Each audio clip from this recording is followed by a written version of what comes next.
Hello, my name is Daniel. I am the CEO of Ren Solutions. I would like to walk you through the capability of Ren Smart Project as an integrated project performance monitoring system. As Wrench Solutions, we have been in the business for the last 20 years and we have been working with customers globally who are owners, EPCs, PMCs, and engineering consultants in various industry sectors such as energy, transportation, infrastructure, water, marine, and AEC and building.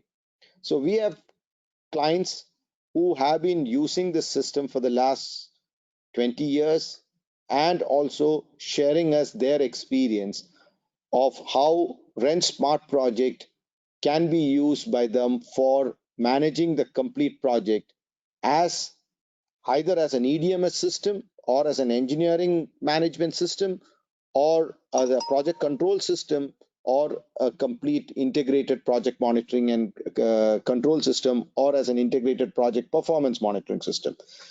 So let me take you through the rest of the presentation on the capabilities of Rent Smart project. The traditional thought of project management is we want to deliver projects on time, within cost, and as per the scope. However, quality is taken by default that we need to adhere to. But as time changed, we see that customers are looking to measure the performance of the project and also make sure that the projects are run profitably and with the right cash flow. Again, quality being a standard which is expected to be. Now, to help measure the performance of the project, I have identified a group of parameters. The primary parameters are the cost, schedule, and progress of the engineering, procurement, and construction deliverables, which is also connected to cash flow because when progress is achieved against the milestones, you have the cash flows linked to that. And also, on completion of activities from a schedule, you actually complete the milestones in the schedule. The secondary parameters which can influence or delay projects and get cost overrun are parameters such as risk, HSC, quality, and resources, which includes manpower and machinery. Now, let me first take you through the primary parameters and how Rent Smart project can help you in monitoring and rescheduling or reforecasting these parameters so that you complete this work and you're able to measure it.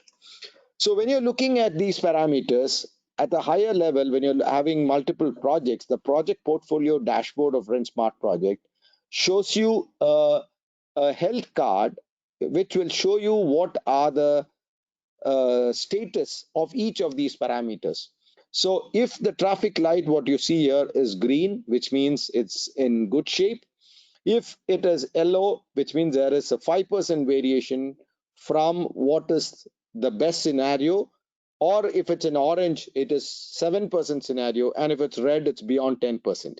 So which means you look at these parameters in terms of if you have an issue only if these traffic light turns anything other than green. So you manage the project by its exception, and senior management can just keep looking at this dashboard and the health indicators to see whether the projects are going on time. The overall progress of the project is also displayed because you have a plan progress on an S curve, and also you would like to see where are you as per this progress, and if you are forecasted on a catch-up plan, you can also see that so that you are ensuring that the physical progress of the project is going as planned. Now, when you drill down into a specific project, the project is broken down into multiple packages, and you need to see how each of these packages are progressing. So if your progress of each package is okay, which means your project is going okay. And also you look at the key milestones within the project to ensure that they are on track, and if anything is off track, it shows up so that you can focus on fixing the ones which are off track. You can also look at the financial dashboard, which shows you the financial progress of the project, because as you keep spending money during the course of the project, you have a plan and you are able to see how much of progress are you achieving for the money that you spend. So you can see what was the budget, what is the spent, what is the money to be spent, to be completed, so that you're always looking from both directions to make sure that your project is completed within the cost that you estimated. Now, when you have these parameters there, the most important thing is we need to make sure that you follow the right process. So you have a project management life cycle, which is based on the global best practices, so defined by Project Management Institute, which is PMBOK, where you define that any project needs to follow these 6 steps. It should have an initiation phase, it's got a planning phase, execution, monitoring, control, and closing. And in each stage, what needs to be done. So as we all know, if we have follow the right process, we have the right product. So at the initiation phase, you need to make sure that you have a proper definition of your project charter. Similarly, you need to clearly identify your stakeholders and their importance in the project. Similarly, at the planning stage, you have your work breakdown structure, you have your schedule based on your work breakdown structure, which has a scope and the schedule. Similarly, you have your communication plan, your cost breakdown structure, and so on. And during the execution phase, you need to capture the deliverables from engineering, procurement, and construction. And also, you need to look at what are the resources that are being booked, what are the risks associated with, what are the safety aspect we need to look at. And at the monitoring phase, you are monitoring the plan versus actual and presenting that either on a dashboard or a report, or on 4D in case you want to see it on a 3D model embedded with schedules, or you can measure the earned value of the project, or as well as you look at the cost associated with the project on a dashboard or report. Look at the risk heat map for risk items, and looking at these monitoring from the variance of the plan versus actual, you can take necessary corrective action in the controlling part, where you do reforecasting of the schedule and the progress for your catch-up plan, as well as make changes based on a record of the change management process and change control, as well as plan for the additional resources or additional budget that you need. And finally, you go communicate this plan back to the team, and the team works on the new forecasted plan and arrive at finally the closure, where you look at the project from identifying any snags and create a punch list and close that out, and eventually you produce your as bills, and you do a asset transition by handing over all the final data to your customer, or the client takes all this data based on its tag numbers, so that ultimately you can pass it on to your asset group to start maintaining that infrastructure or the asset that you built, and they have all the relevant data with them, and the lessons learned are plowed back into the project team, so that you don't repeat the same mistakes which you did in the project. So all these are aligned to the global standards of PMI, AAC, Prince2, Lean, Agile, and RICS. So this color coding basically shows which is the practice that we have used in each of these areas, so that we have taken the best of all these processes and created an amalgamation of this to define this particular process, which we would call it the global best practices of project management and control. So now let me show you how the actual system works. So as I said, the first thing is a project charter and the definition of that. The next important thing is having a project work breakdown structure and its schedule. So most organizations create this schedule in Primavera or MS Project or any planning tool. So what you see here is a high level project plan that you see here. And then what you do is this schedule from the planning system is imported into Wrench. So we have a bidirectional integration with the planning system. So this comes into Wrench, and then your deliverables are dovetailed to the schedule, so that the schedule is passed on to the details.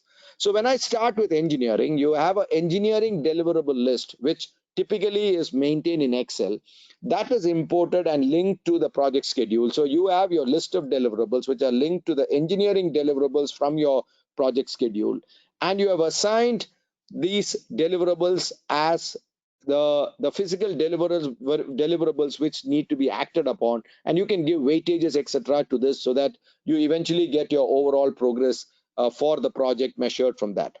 So in this, you have 3D models which are generated by BIM or BIM softwares like Revit or MicroStation or any such application. And these 3D models which are created by the design team can be directly published into Wrench, and without having to export and import.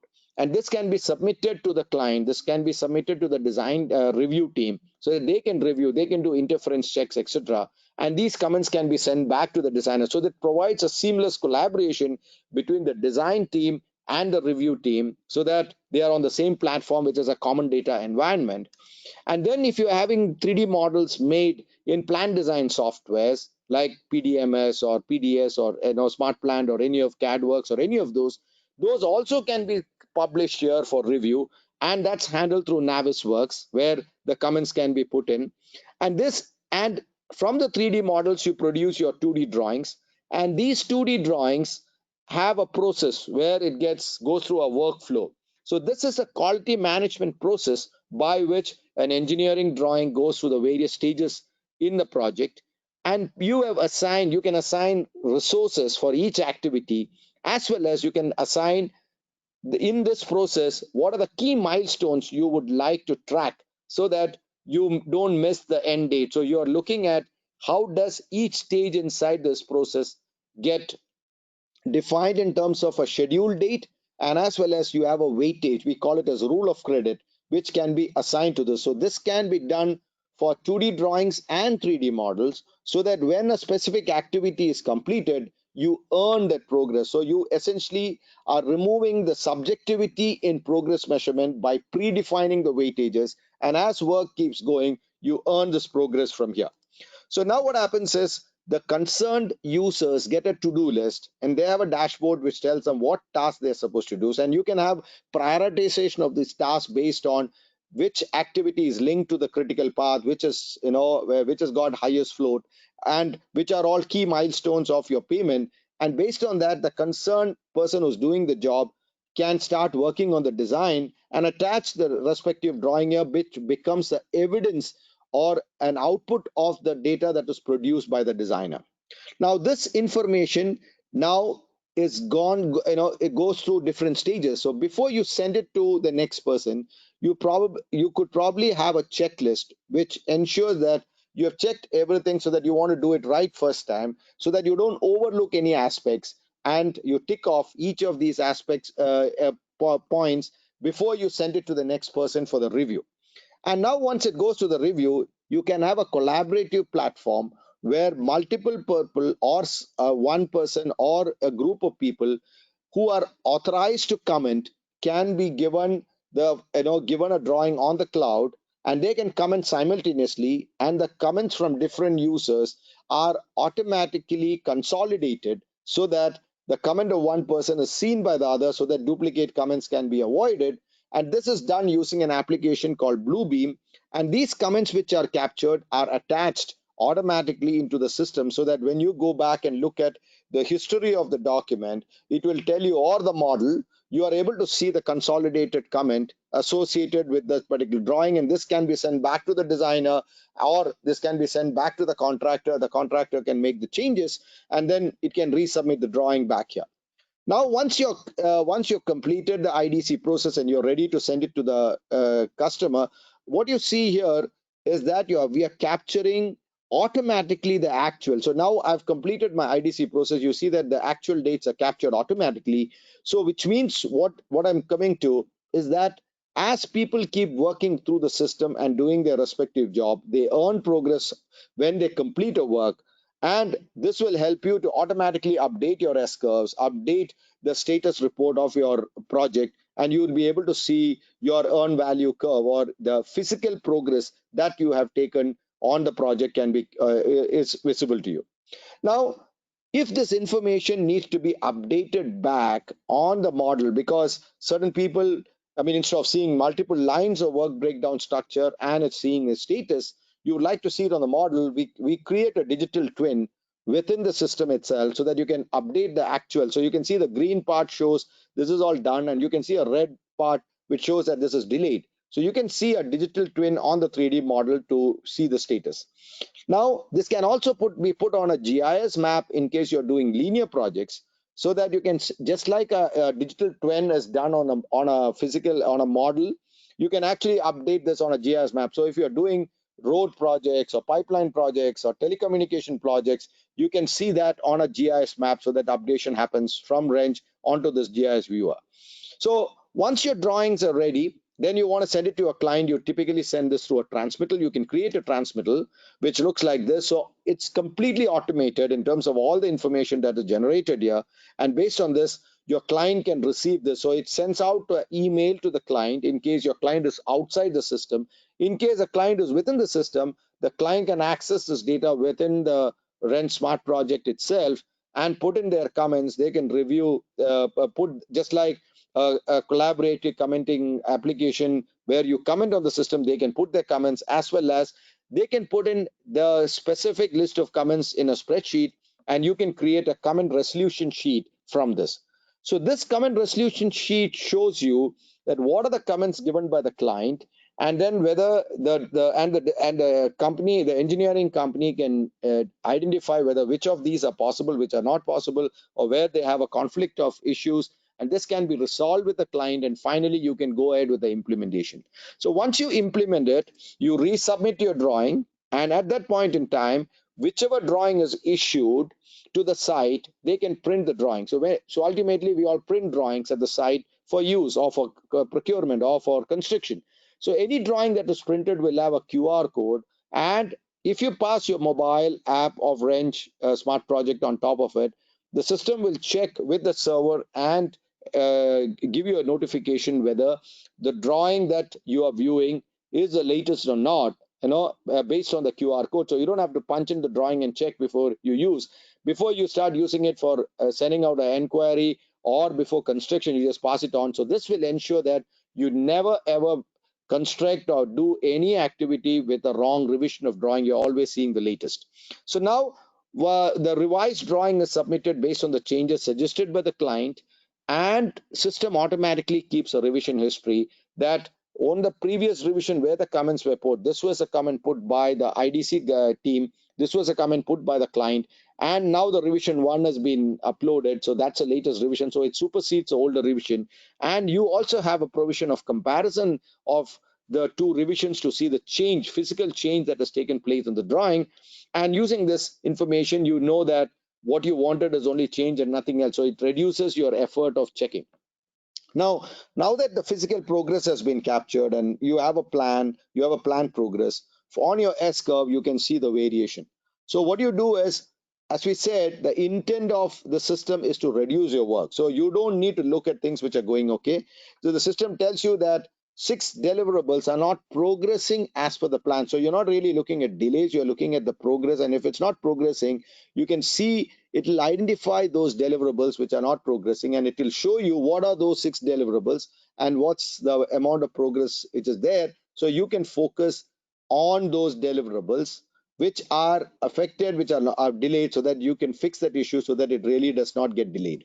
Similarly, you can have all your reports from engineering, which is a document summary report, the count number of drawings were issued, or number of drawings which are still pending, as well as you can see that every report that you produce for engineering, where where a project controller, project manager spends time chasing people to get that status and update those reports, they don't have to do that anymore.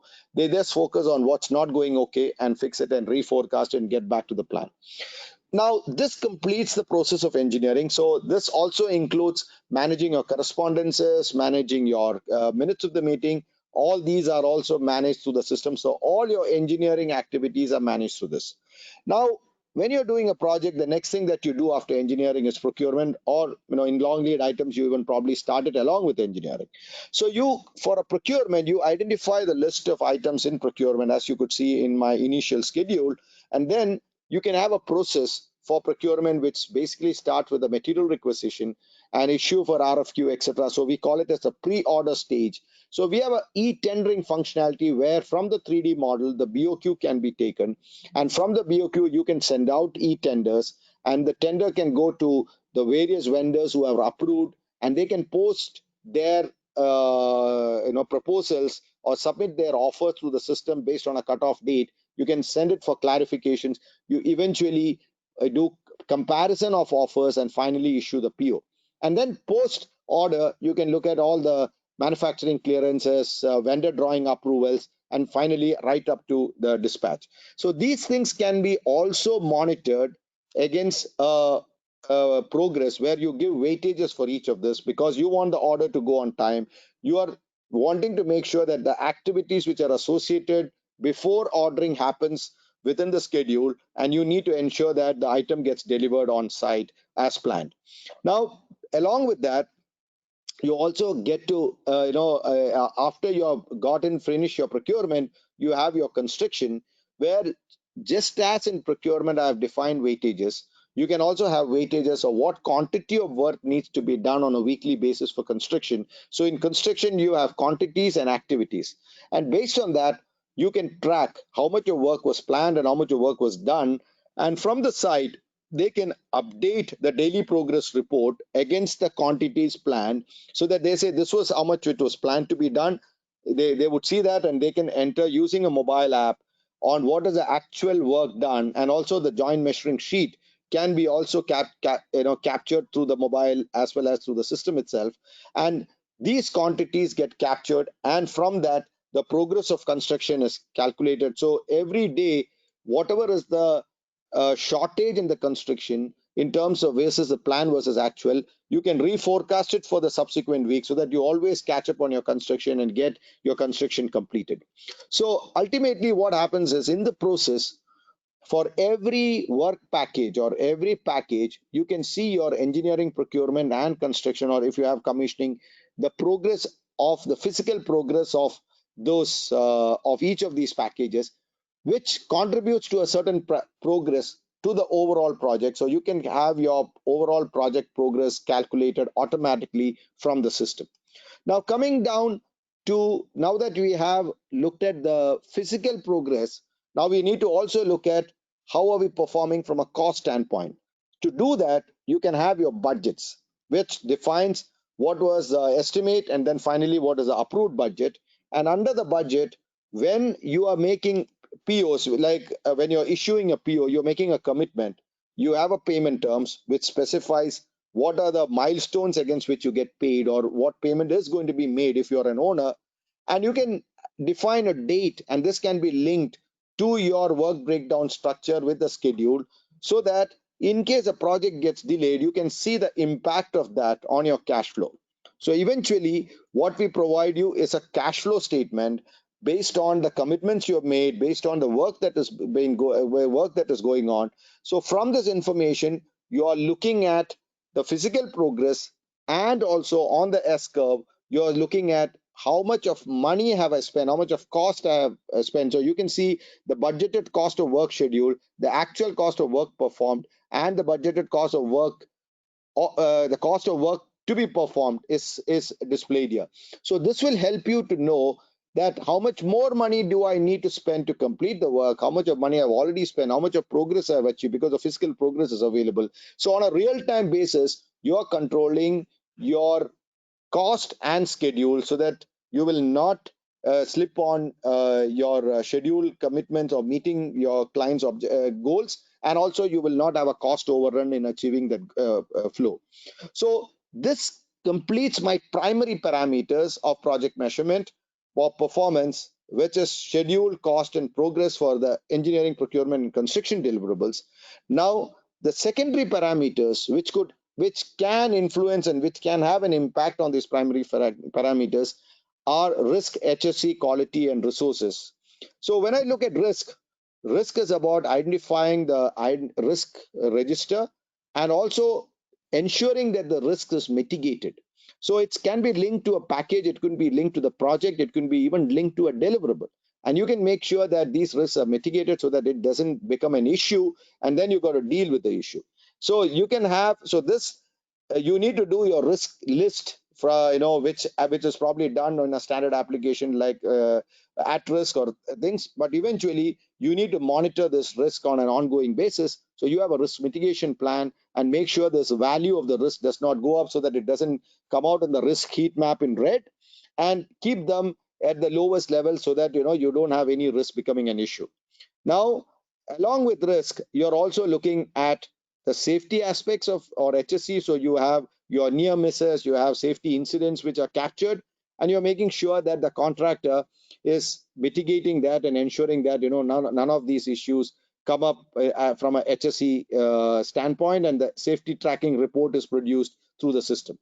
The same way is quality, because you have non-conformances and you have various quality issues that come up on the project.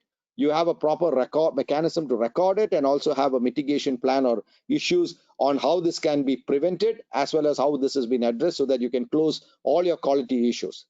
Same as quality, the next thing that you do when you typically close out a project are snags. And these can be captured from the mobile, from the various locations in the site, where you capture what are the snags that are recorded. So you take a picture, post it, and against that it creates a snag list or a punch list. And this can be sent to the concerned contractor, who is responsible to fix it. So they can get this notification from Rain Smart project, and they can fix it. They can take a picture and post it as a solution, and then this finally can go to the concerned authority, who has to review it, and this can be then closed out, and this information can be captured in the system itself. So this can produce an issue tracker report, which will tell you how many issues were there, how many are still pending, how many are open, so that you can even make sure that each and every snag is closed. So towards the end of the job, when you're under pressure to complete the job, it's very critical that we have proper record of this. And here we can even use agile methodology and sprint to work towards closing off all these snags, so that ultimately you are able to close out the project on schedule, so that you complete the work on time. Now, as I said, ultimately all these require resources. So we need to also plan resources, which means you need to identify what type of resources are required, how many hours of that resources are required, and make them available so that you can have your resource loading, which is seen here.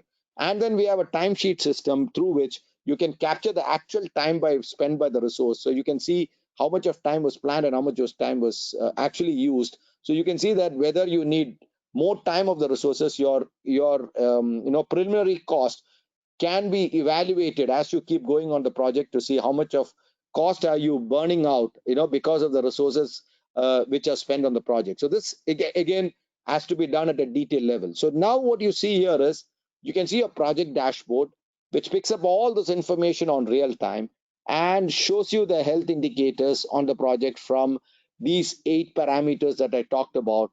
And you can have your primaries, you can have your secondary, and you can keep tracking on it and keep looking at your traffic light. And if things turn, if it's ideally, if it's green, it's fantastic. But if there is a variation, you can have different levels of people made responsible. So if it's yellow, your project engineer should probably fix the issue and bring it back to green. If it turns orange, you can probably get your project director, project manager to look at it, and then if it turns red, the project director gets involved to get it back to green. So you're always on a continuous catch up to ensure that anything that has not happened as per the plan, you can go back and fix it by reforecasting, or your schedule or your cost, and then get back the project back on track, so that you have visibility to it.